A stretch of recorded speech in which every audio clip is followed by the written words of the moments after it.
Hello, everyone. It's Guru Rasa.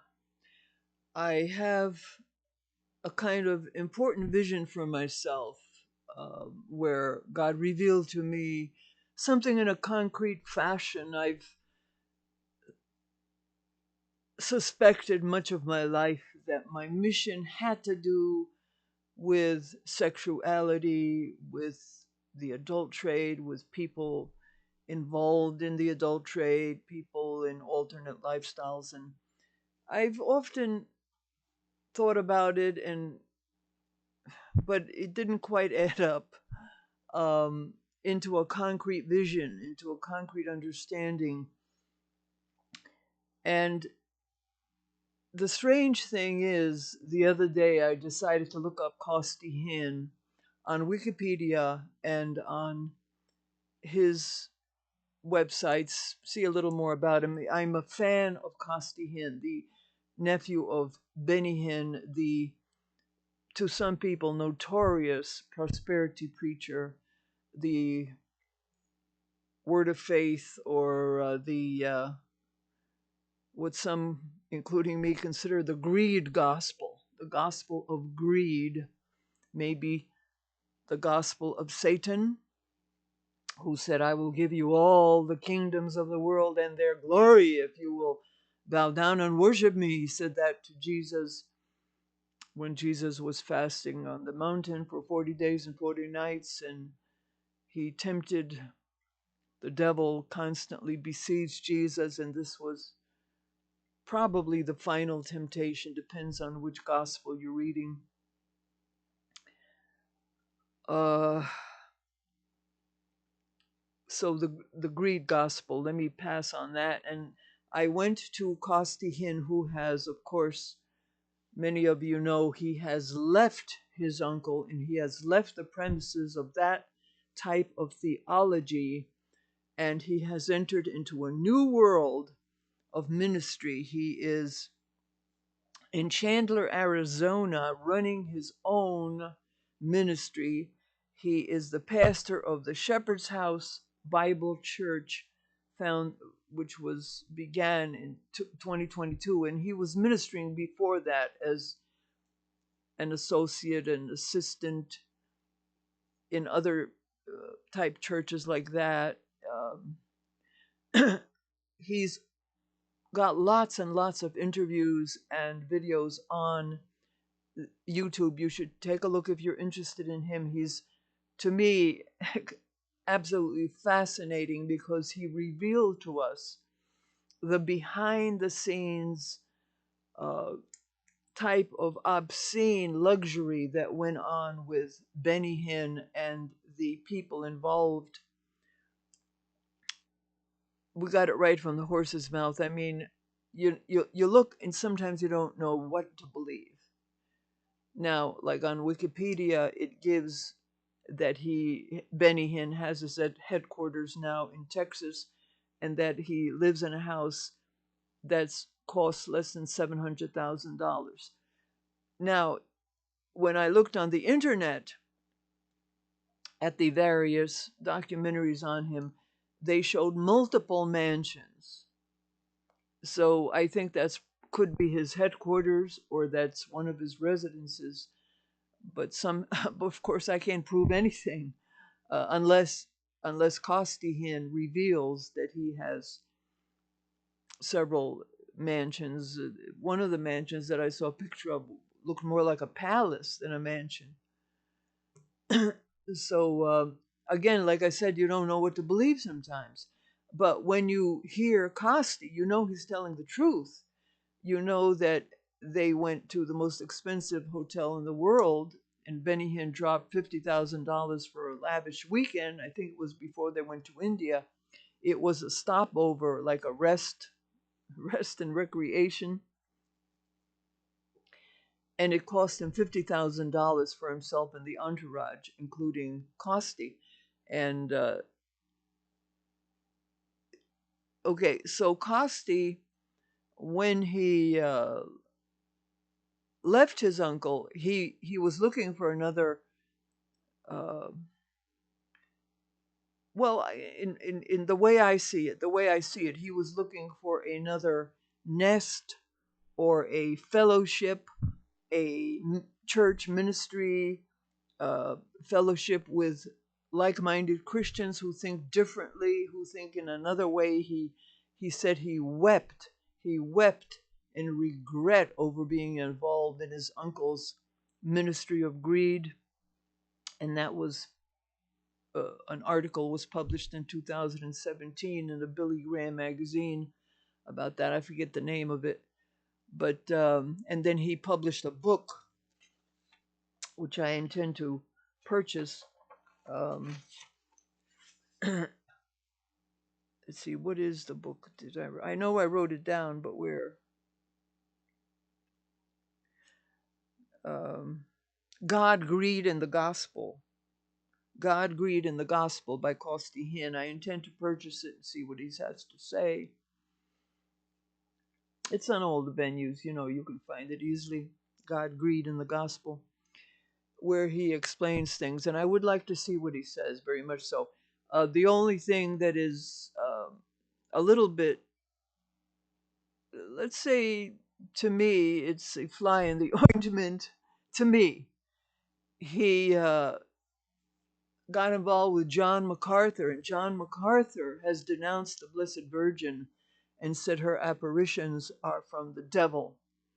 And so he is, to me, in my black book of black sheep, he may think he's right with God, but in my opinion, he's made a great mistake by denouncing the Holy Virgin, the mother of Jesus. And I'm going to give a whole hour, on my feelings and thoughts and what the Bible says about the Holy Virgin, the Magnificat, her prayer. My soul doth magnify the Lord, and my spirit hath rejoiced in God my Savior. And she talks about how the poor, he has gifted the poor, and the rich he sent empty away. The rich he sent empty away. It's this whole prayer where she declared to Saint Elizabeth, when Saint Elizabeth had Saint John in her womb and fairly close to giving birth, and the Holy Virgin went to visit her and stayed with her for 3 months, and the Holy Virgin had already conceived Jesus by the power of the Holy Spirit and parthenogenesis. She was only 14. So the Magnificat is the prayer of what she said, according to St. Luke. St. Luke gives us that prayer that the Holy Virgin spoke. So for John MacArthur, and to me, he's not an upstanding theologian or an upstanding friend of Jesus. He thinks that by denouncing the Holy Virgin, he is lifting up Jesus in praise and in glory, and that Jesus wants this, I guess he thinks, and Jesus alone can be glorified, but his mother cannot be glorified. No one else can be praised. No one else can be devoted to. No one else can be worshipped. And I worship her. Now, Catholics don't, but I do. He's deluded in thinking, that's my opinion, he's deluded in thinking that by putting her down, he will be pleasing to Jesus. Wow, what a delusion. There is no one that Jesus loved more than his Holy Mother. No one, no one. Not St. Joseph, not John the Apostle, not any of his apostles, not Nicodemus or John of Arimathea, and not Mary Magdalene, not anyone. He loved his Holy Mother more than anyone, and to put her down is not pleasing. And the only thing I can say is forgive him, for he knows not what he does. And I'm sure Jesus maybe might say the same thing. Forgive John MacArthur because he doesn't know what he's saying.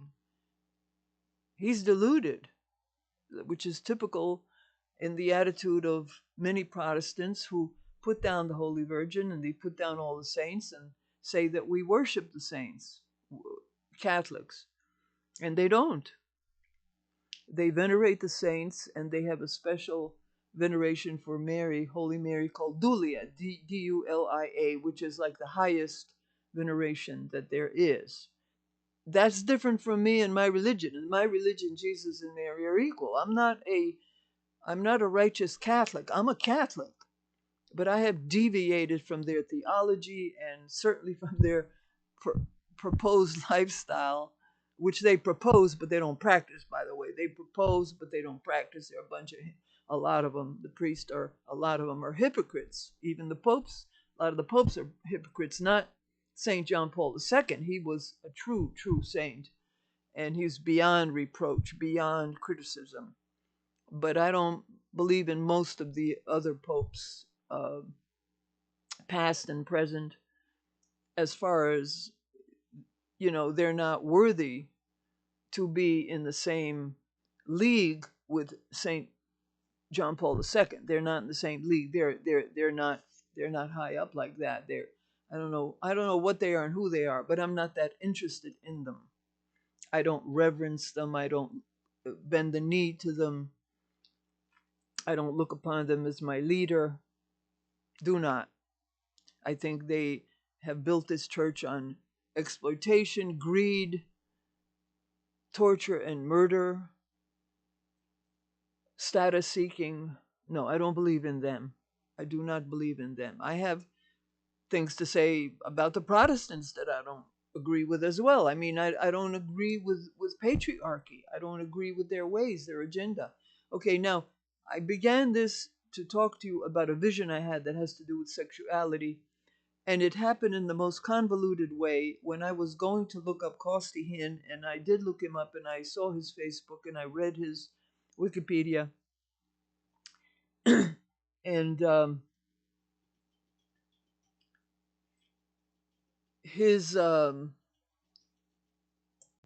the other person that Costi Hinn got involved with is Justin Peters. I make a correction. I said in one of my previous videos that Justin Peters has MS, muscular dystrophy. And by reading Wikipedia, I found out that it is cerebral palsy. And Justin Peters did an extended study of Benny Hinn while this is on Wikipedia, I found out, while he was doing a thesis for his doctoral dissertation for a theology degree, I guess. And he went to 35 Benny Hinn crusades. Can you imagine the endurance of going to 35 Benny Hinn crusades? That would be agony for me. And he never got to get up on the stage. He never got any healing.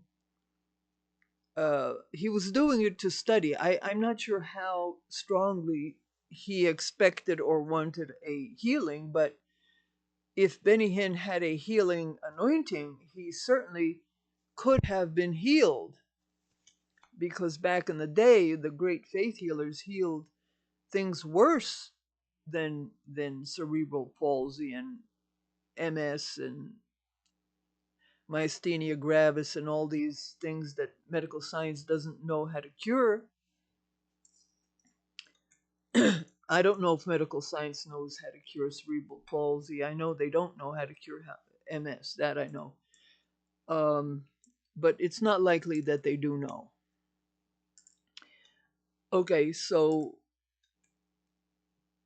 Costi Hinn was attracted to Justin because Justin was speaking against the prosperity gospel and against people like Benny Hinn and all the other guys and women. And so Justin wrote to him, and they became affiliated, and they became friends and associates. But here's the rub. Here's the rub. Justin Peters denounced all the previous great faith healers who are authentic. They're called God's generals. A. Allen, Smith Wigglesworth, Amy Semple McPherson, Catherine Coleman, John G. Lake, John Dowie, Maria Woodworth Etter. He basically denounced all of them, and he said that Robert Lee Airden, who created the course on God's generals, that he was whitewashing these people And I know the life story of two women, Catherine Coleman, from besides Robert Liardon's research. I have bought books. You know, Catherine Coleman had a book called I Believe in Miracles, which I read many, many years ago, and she's nothing like the way Justin Peters portrays her, nothing like that whatsoever. And Amy Semple McPherson, he has a special grudge against, I don't know why, maybe because she was the most famous and greatest faith healer of the era of the past. I wrote an article about her that's on my Woman Thou Art God site called The Greatest Woman of the 20th Century. And she did thousands upon thousands of miraculous, splendid, wonderful, amazing healings, all documented. This is no chimera, like with no hypnosis, like Benny Hinn and all these guys. There's a whole list. You can find prosperity preachers, mega churches, Word of Faith on the internet very easily. There's a whole huge number of them. Not, I don't mean huge in the hundreds, but huge in the dozens. See who they are.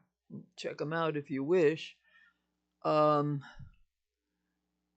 because of this, what seems like hate against God's generals, and John MacArthur, who denounces the Holy Mother of Jesus, I'm wondering if by association with them, Costi Hinn went from the frying pan into the fire.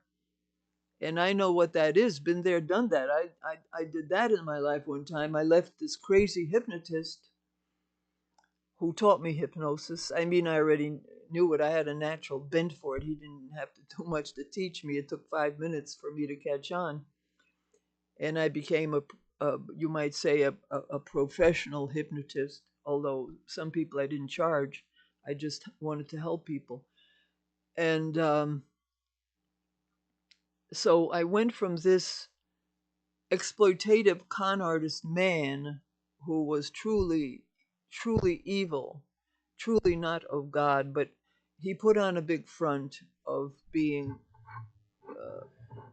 someone special, and I learned whatever it was that he had to pass on. And I took a year off to meditate and pray while I was associated with him. And during that time, much good came to me from God, not because of him, but because I took off for a year to meditate and pray and practice self-hypnosis. So to conjure, to access that's what hypnosis is. It conjures your unconscious mind. It opens up your unconscious mind. We only use about 5% of our mind and brain on a daily, everyday level, but the rest, the 95%, remains unconscious. So if you can access the unconscious, you'd be surprised what's there, including God.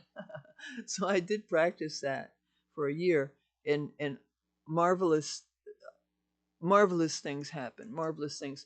But then I met a minister who also knew this character I was involved with, and I went from the frying pan into the fire because she did have an anointing. There's absolutely no doubt that God anointed her, but she was this con artist was exploitative in the area of sex, and he wanted sex and support, and he got it for a while. But then I finally escaped him, and I went to live with this lady, Reverend Verna, and she was exploitative financially, and a tyrant, emotionally abusive, mentally abusive to me, and very exploitative. And twice I tried to leave her. The first time I tried to leave her, she put a death curse on me, and the second time I went back to her. Somehow, I don't remember why, but I did, and it didn't work though. God stopped her death curse, and but the second time I tried to leave her, she once again put another death curse on me, and again I met up with a guy that was going to kill me. This happened twice, and I finally did get away from this woman, And I was with her for 6 years, and for 6 years she used me for money, way more than I should have given her. But okay, so it's only money. God replaced it. But the death curses are the worst part, the very worst part. That's what I mean by from frying pan to the fire. So, like I said, been there, done that. I know what happens when you try to escape one bad relationship and you jump into another, which you think is good, but it is a mixed bag. A mixed bag. Now, when this woman died, and I had already left her, but she died. I left her 1976. Yeah, 3 years later she died, and she appeared to me at the time of her death and made me promise. She said, "Promise me that you will help humanity." I didn't know who was talking to me. I just saw the room filled with white light. I was in my apartment in Brooklyn, all alone, and I was suddenly the room filled with white light, and I heard a voice say, "Promise me that you will help humanity." And I said, "Okay, I promise. I promise that I will help humanity." And 3 days later, I got a letter from California from Berna Talbot's, one of her disciples, and the disciples told me she had died, and she had died on that day. She appeared to me, and she transferred to me her mantle or her anointing. It was a genuine anointing. So, like I say, it was a mixed bag. A mixed bag. So, in my view, in my estimation, when Costi got involved with John MacArthur and Justin Peters, he got into a mixed bag. He got into the frying pan, from the frying pan into the fire. There's good in both these men. I mean, John MacArthur, I assume he gives a good teaching and preaching on the Lord, but on the Lord's mother, he's horrendously wrong. And Justin does very well with denouncing today's fake faith healers, but he's terribly wrong with the past's authentic faith healers. So, be that as it may, let's move on. So, I wanted to feel good about Costi Hinn. I wanted to check out more about him. I wanted to know more about him, and I always get a good feeling from him. And I went to his Facebook, and there were 3 items that touched me emotionally. One touched me with disappointment. One touched me with inspiration, and I was impressed. And the third had nothing to do with him. It was about a women's conference. It terribly depressed me. Terribly, terribly. And I will explain all 3. Let me get into the first thing that disappointed me. Costi has, I'm not sure how many children he has. I don't remember. I think he has 2, maybe 3. But I know he has a young son. And there was this young son with him who looks to be 11 or 12. 11, 12, maybe 13, something like that. I don't know. And there were many pictures of this young son looking very happy in many pictures with Costi. He has a wonderful family. He has a wonderful wife. Well, here's what disappointed me. It was Thanksgiving. It was Thanksgiving pictures. And here was Costi with about 5 other guys and his young son. And they went turkey shooting for Thanksgiving. They went to kill a wild turkey with guns, All the men were in very classy camouflage suits, the kind that cost big bucks. Not, you didn't get at the Salvation Army. You went out to uh, a good store, a good sportsman's store, a good outdoorsman's store. To my estimation, these camouflage suits probably cost, the top and the bottom, the jacket and all that probably cost at least $100 each for each man. I think his son was dressed the same. camouflage, but I don't remember. I just remember his sweet little face. And the son looked very happy, except in one picture. And by the way, they of course they all have guns. And Costi said something about he went out to bring his spouse the turkey for Thanksgiving, and there's a great big tom turkey featured in many pictures with his wings spread, a dead turkey with his wings spread, so you can see he's very big.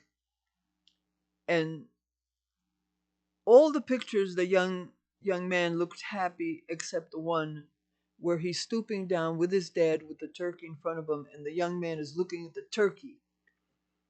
And I detected sorrow. And this is my opinion. I don't think the young man was happy to see this splendid animal dead. Now, I'm not a vegetarian. I have been in the past. I was a vegetarian for 15 years, and I was a fruitarian once for a year and 2 months.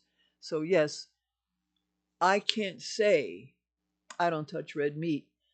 But what disappointed me about this was that Costi Hinn had to prove himself, his manhood. How is this? And so that's a patriarchal attitude. You know, I'm the man, so I have to get a gun and kill something for the family. Well, you don't have to these days. And you'll ask me, what is the difference between buying a turkey in the supermarket and going out and killing it? Well, you don't do the killing. It's not as traumatic for you, the person. And it's certainly not traumatic for the children. They don't even know, they don't even imagine these birds and animals getting killed. To imagine it, you'd be very depressed, very upset. It's just horrible. I've seen pictures and it's horrible. And I am not without fault. I'm not saying I'm perfect. But if I had to go out and kill a horse and slaughter a bison or a cow or a bull, turkey, they're big. I don't know if I'd have the capacity. They weigh like 30 pounds and they fight. I know a woman who had to harvest one, and she said she could hardly deal with it. He was so strong. Okay, I was disappointed that what does this prove? These 6 men go out and buy $100 suits and guns that cost hundreds of dollars, all to find this poor little, but poor innocent turkey. Take the young son with him to show him, oh, this is what men do. I'm a real man. And you're going to be a real man, and you'll do as I do. And so they must have spent, if you put them all together, the 6 men, and I don't know what they paid for the trip and the outdoor lodging and whatever else they did, but they probably spent between them at least $1,000 to kill one turkey. What did you prove? Nothing. You proved a lie that men have to go out and do this. So I was disappointed. I'm not judging or condemning. I'm just disappointed that he was so ordinary of a man to do that. Thinking like other men who I consider not as evolved as Costi Hinn. Okay, so let's pass that. The next thing, I saw a little sermon that Costi gave. It was impressive. The sermon, I heard it. It was a short sermon, like 5 minutes. And it was about eloquence. And it was about how St. Paul had no eloquence. I didn't know that. I never read that anywhere, but he quotes something. Somebody said that he was not impressive in stature or his physical persona, and he was not impressive in his speech. He was not eloquent. Well, when you consider how much good St. Paul did, except for his misogyny, how much good he preached and taught, you're impressed with him, but now you know he was not impressive in person. He was not impressive in his oratory.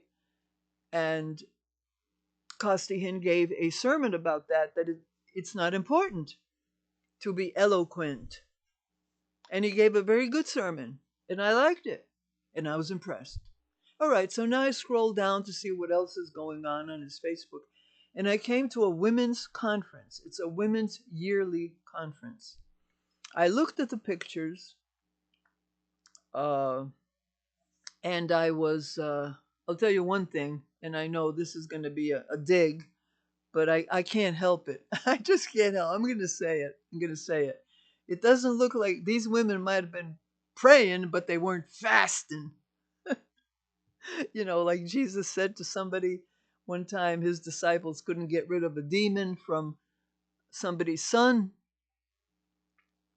and his apostles said, "Lord, why couldn't we get rid of this demon?" And the Lord said, "This kind can only be got rid of by fasting and prayer." So, like I said, these women were not fasting. Most of them were obese. Okay, now you look in the world today, and it's full of obese women, and the men are catching up. They're getting obese as well. Anyway, but that's not my point, but I'm just saying how the pictures looked. Okay, they weren't fasting, so getting beyond that to something meaningful, more meaningful. I envisioned myself being at their conference, and it is because of these pictures that I had the vision that is meaningful and relevant to what I am speaking here. Excuse me a minute, I have to drink some water. Hold on a second.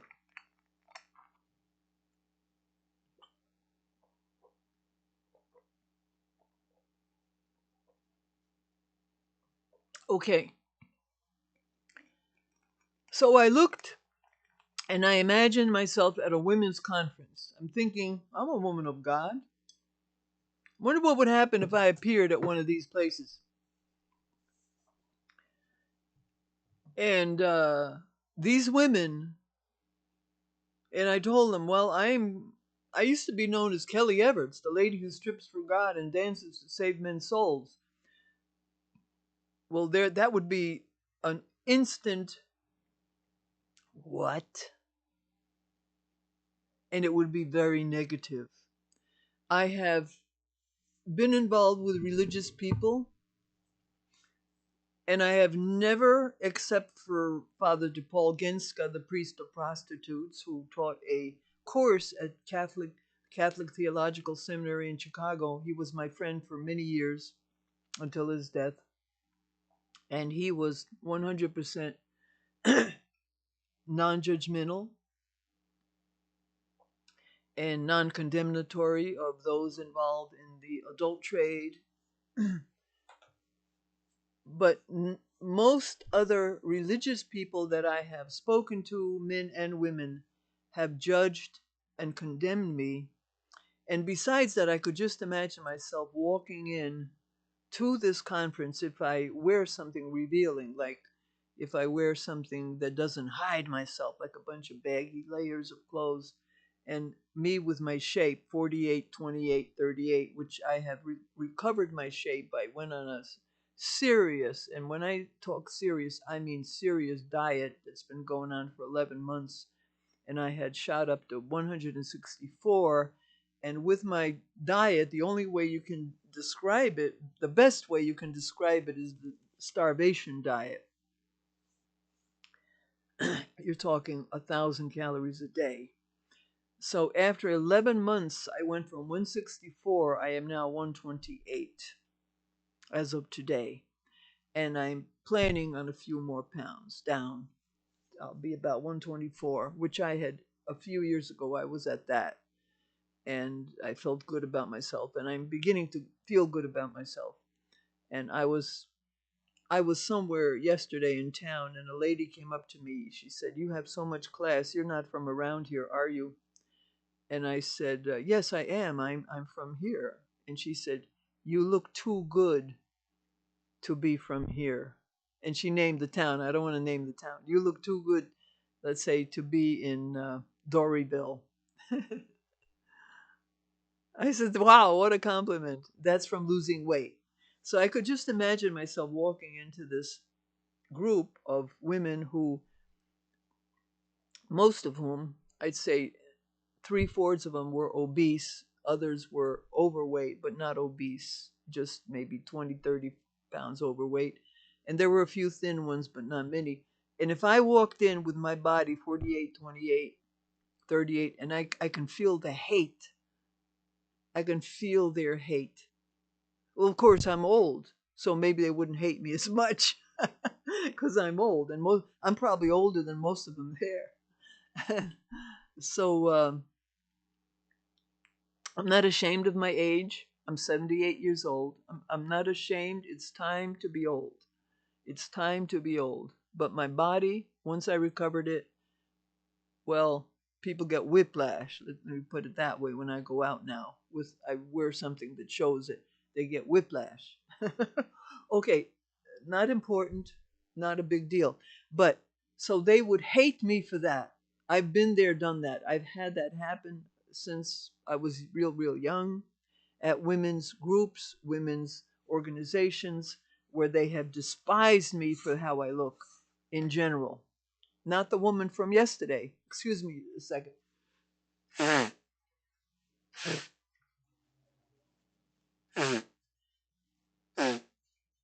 Okay, now, but here is the vision. Here's the vision. As soon as they would find out that I was in the adult trade, that I was a nude model, that I was a stripteaser, that I made X-rated movies, I X-rated their female domination movies that I made for 10, 11 years, and I made a lot of money with which I bought my property today. I became affluent from my business, not greedy, not, not wallowing in luxury, nothing like that, but I made enough money to purchase my own property, my own house, and pay my own bills without any man supporting me. All right, now, after, and I said I would not be welcomed, I would not be accepted. They would tell me, I there was a local church here where I called them up and said I wanted to visit them. What was their address? A local small church, not a Catholic church, a local Protestant church. They told me, we're not comfortable. We're not comfortable with you coming to our church. And I was amazed, and I said, but I really want to come to your church. So I talked her, this lady, wife of the pastor, into letting me come over. And let me tell you, after I went to their church, I was sorry I had gone, because the pastor and his wife and the visiting minister and another person all laid hands on me after the service to get me, to straighten me out. They wanted to straighten me out, get rid of the devil in me. It was so ridiculous that it was, I should not have put up with it. I should just have walked out, but I put up with it. I let him pray. Now, this has happened to me before when I was working at the Playboy Club, and a couple of ministers, they were just young girls. They weren't like men or anything. There were two young girls that were ministering, and they came over to my room at the Playboy Club, and they tried to do an exorcism on me. And I just said, that's it. This isn't going to work. I thought you were here. They pretended they were journalists, journalist ministers for their whatever they were, whoever or whatever they were working for. And I thought it would be just an interview, but they tried to do an exorcism on me to straighten me out. And these are young women. They're like 25 years old and very religious girls, brainwashed. So I've been through this, and there's so many incidents I could tell you that it would be boring to go into it for me to review all these incidents of people judging me and condemning me, and including priests, a lot of priests. There's been priests that judged and condemned me, and then later One in particular I'm thinking of in New York City. He was running a under 21 type ministry, and later he was arrested for pedophilia, and he judged and condemned me. I tried to send him a donation, and he said he didn't want it because I was in the adult trade, and it was soiled money, tarnished money, tarnished money. Okay, now, so let me get to the point. I thought of all these women who are so self-righteous. They are really, they go by the letter of the law, and they would judge and condemn me and many like me by the letter of the law. Just as the Pharisees condemned and judged Jesus and crucified Jesus by the letter of the law. Because Jesus didn't follow the letter of the law of the Orthodox Jews. He followed the spirit of the law. He didn't wash his hands necessarily before eating, and they all did. And the Pharisees asked him why he didn't wash his hands, and he said, well, it's not the outside of the body being clean that matters, it's the inside of your heart being clean that matters. And you eat of widows' houses, you seek the finest seats in the synagogue, and you make long prayers in public to be praised so that you would have a high opinion. People would think highly of you. You do everything for show on the outside, but inside you are dead graves. Dead graves, like a dead grave inside, rotting. Your heart insides are rotting, in other words. And he said, have a good heart is what counts. So these Pharisees judged Jesus. Imagine judging Jesus. And they judged him for when his disciples ate ears of corn from the field, when they were hungry on the Sabbath, they plucked ears of corn or wheat, or depending which gospel you're reading, it might have been wheat, it might have been ears of corn. And Jesus again said, don't you know that the Sabbath is made for man, not man for the Sabbath? And he quoted how King David went into the oratory where there was shewbread, they call it, that was made for supposedly, dedicated to God, and only the priest could eat it. And he ate that bread and gave it to his followers because they didn't have any food and they were hungry.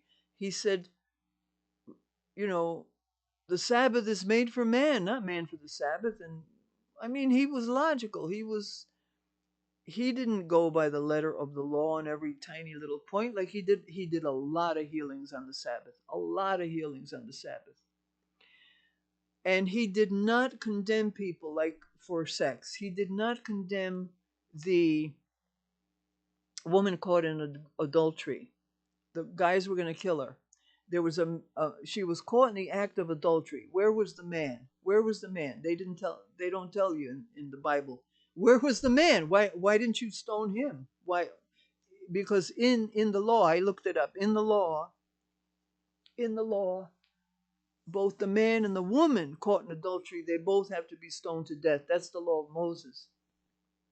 But only the woman was going to be stoned to death. So Jesus got her off. He saved her life. And then he said, woman, where are they? When they all slinked away, when he wrote in the sand probably what the sins were of these judges, these evil Pharisees, and they all slinked away because Jesus probably wrote down what their sins were. One was a rapist, one was a pedophile, one was a thief. Whatever that they were, Jesus wrote it down. Probably sex sins, I imagine, because they were judging her for sex. So maybe he only wrote down their sex sins: adultery, fornication, pedophilia, and they dropped their stone and left, because he said, he who is without sin cast the first stone. And each one dropped their stone and slinked away. And then he said to her, woman, where are your accusers? They were all gone. And he said, go and sin no more. Now, I've pondered on that. When Jesus said, go and sin no more, Was he saying she had sinned?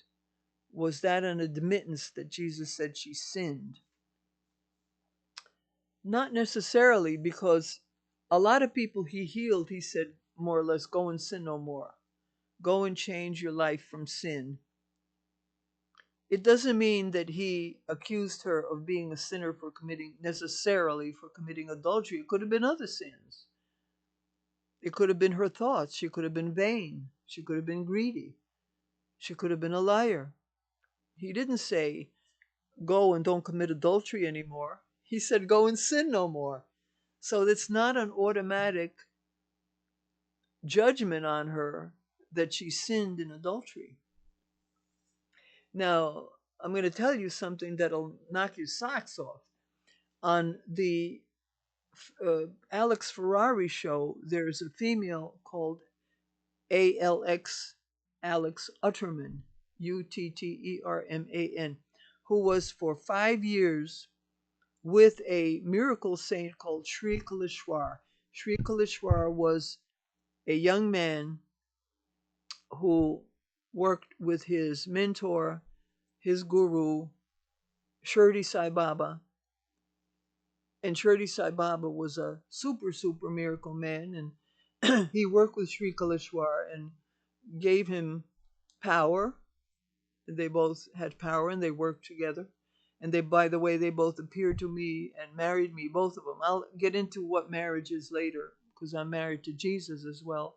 I have 7 spiritual husbands. Only one of them is a man that was on earth. One of them. The rest are all saints. Well, I'll get into that another broadcast. Okay, now, here's what I want to tell you, that Alex Utterman spent 5 years. There were many Westerners, German people, American people, English people, people from the West, who spent years with Sri Kalishwar and learned from him and heard him and interviewed him. And Sri Kalishwar said, now you can take this or leave it, that Jesus had affairs with women, because he was a great miracle worker and healer. A lot of women would say to him, I would like you to bless my flower. That's how it was phrased. I would like you to bless my flower. Now, maybe in India they say that. In India. And he said that Jesus had sex with other women besides having Mary Magdalene as his wife. Jesus also had other women he had sex with, and they had children. And Alex Utterman asked him if any of the children became great like Jesus, and he said no, they were ordinary people. None of them became a great guru or a great saint or a great, famous person. Which is understandable. I mean, there's only one of a kind named Jesus. And by the way, Sri Kalishwar, I have a bone to pick with him. She said, I saw an interview where somebody asked him if he would ever get married, and he said no. She said he would be talking to people, about not being married or being celibate, and his wife would be sitting right there. Now, how do I feel, and how is the new religion on sex and sexuality, and about the sexuality, possible sexuality of Jesus, and the sexuality of Sri Kalishwar, when he's saying in an interview he'll blah blah one way and it's another way, he's not telling the truth. In our religion, sex, except for abuse, is irrelevant. Irrelevant. It's not a sin. And your sexual orientation and your sexual activity, other than abuse, is between you and God. Okay, so now let me get back to this. Okay, so Alex Utterman spoke on the podcast, one of my, if not my favorite podcast. It's Alex Ferrari Next Level Soul podcast. So you can look it up. She okay, so now let me back to the vision. So I see this women's conference. I know these women wouldn't accept me. And I then thought of the entire Christian church, the Catholic Church and the Protestant Church, being preaching that homosexuality is a sin, that fornication, masturbation, adultery, all these things, everything is a sin outside of marriage. And in fact, a gay man called up Mother Angelica. He said, Mother Angelica, I'm a Catholic and I'm gay, and I don't know how the two can work together. Can you give me some advice? And she said, well, if you're just gay by inclination, you can be a fine Catholic. But if you are gay in practice, it would be impossible. She said, that is a grave sin. Now, I love Mother Angelica, but she was a one-way Catholic thinker, 100% committed, 100% sold on their theology, 100%. And even if she had any slight doubts, she could not have voiced it. She could not have voiced it on her EWTN station. She could not have said anything, but I don't think she doubted anything. But why should she? She was never in the adult trade. She never had to be, anything of that. Why should she? All right, then, to continue. I had this vision then why God put me where I am. God, first of all, through many different circumstances, God put me in the adult trade. There's reasons on many different levels. One level is God gifted me with an amazing body, amazingly perfect, beautiful body, and a decent face, a nice face. That was the beginning. The other thing is I was not supported by my family. Everyone else in my family went to college and graduated college. I did not go, but for some courses at Santa Monica City College. I was unable to pursue higher education basically because of that lack of support that I had to run away from home, so to speak. Uh, it's complicated. It's in my life story. Look up my life story, I Strip for God. There's 10 books on I Strip for God. The beginning, I don't talk about my childhood too much or at all in the first book, but later on I start talking about it. So there's 10 books on it. If you want to know my life, check it out.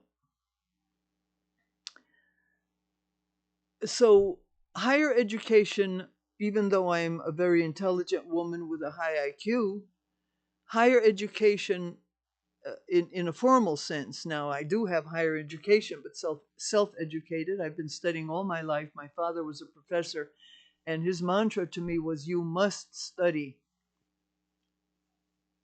He was a Lithuanian professor. I'm not going to get into all this now. Just let me quickly jump over it.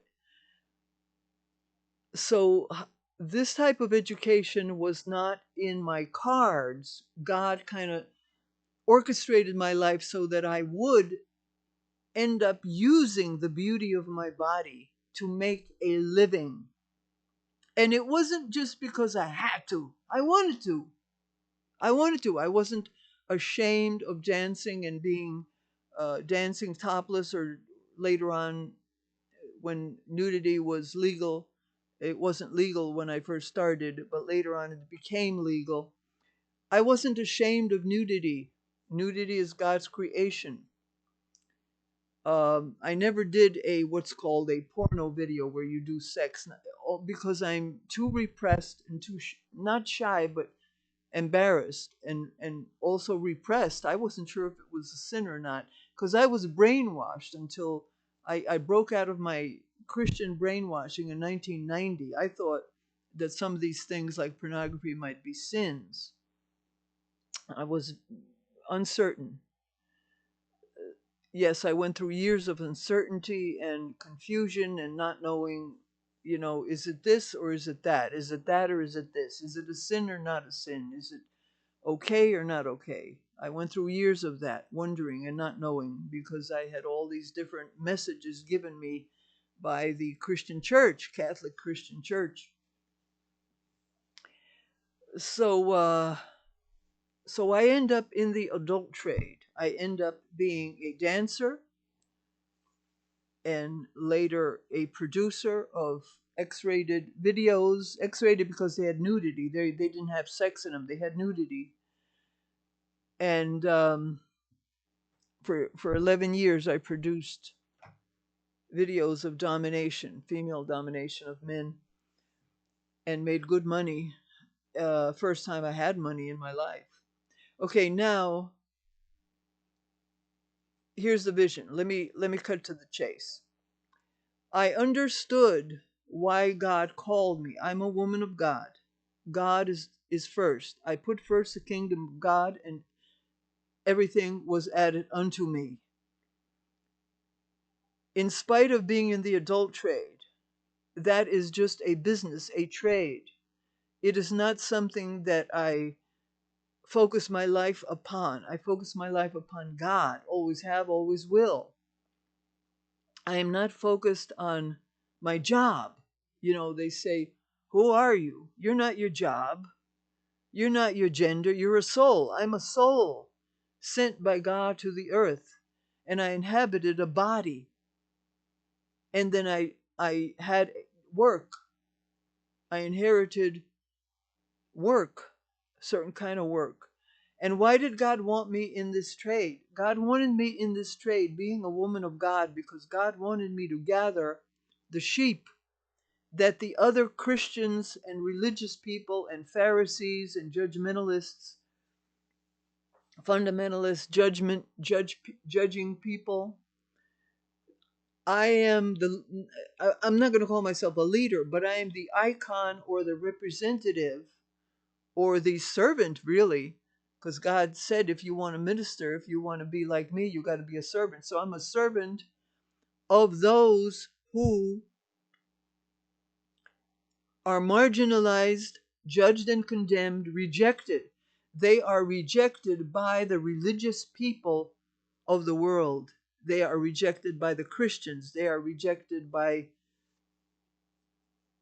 other religions. And people who are sexually active, women in particular, who are sexually active, who have many partners, who date a lot, cougars, they are rejected by religion. Homosexuals are rejected by religion. They consider them grave sinners, like Mother Angelica said, it's a grave sin. They are rejected, hypocritically rejected, because most of the priests were, I don't know if they still are, but at one time most of the priests were gay. Not only were they gay, but many of them were pedophiles. They deny it. They say it's a tiny percent. I don't know what percent. I haven't seen all the statistics. Maybe a tiny percent were convicted, but there were more than those that were convicted. And okay, but homosexuals, I think a lot of people know that was a fact. I don't know if it still is. I think they're recruiting more straight men, poor straight men that have to give up their life, sex life, just for the Catholic Church, who arbitrarily and unfairly forces men to be not allows them to be married in order to be priests. You should be allowed to be married, but that's another subject completely.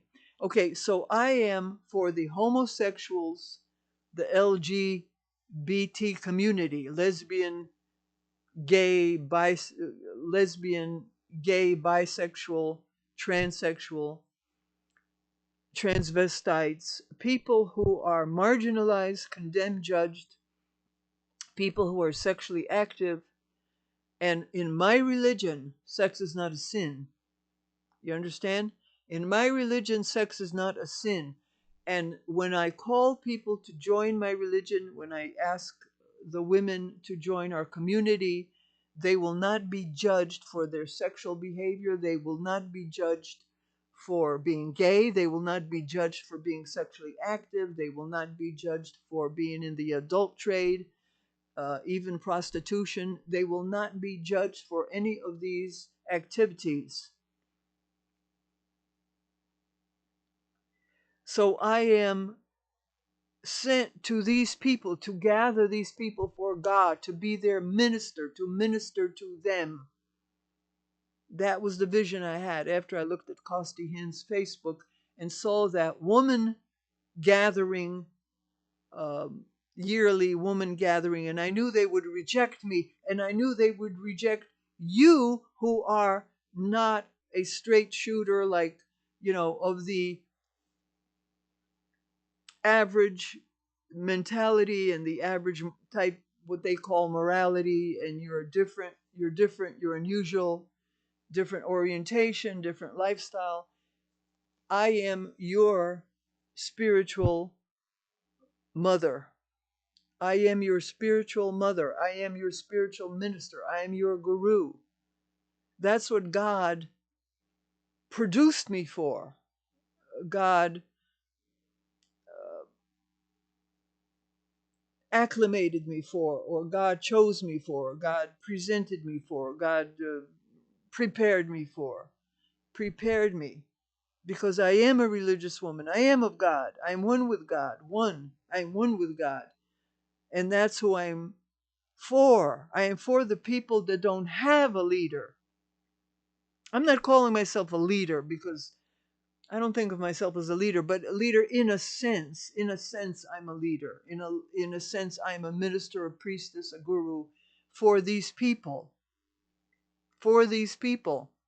These people who are rejected by the mainstream society. These people who are rejected by Catholics, rejected by Christians, rejected by other religions, rejected, thrown out, marginalized, condemned, laughed at, scorned, ridiculed, called sinners, called immoral, called names. They are not loved.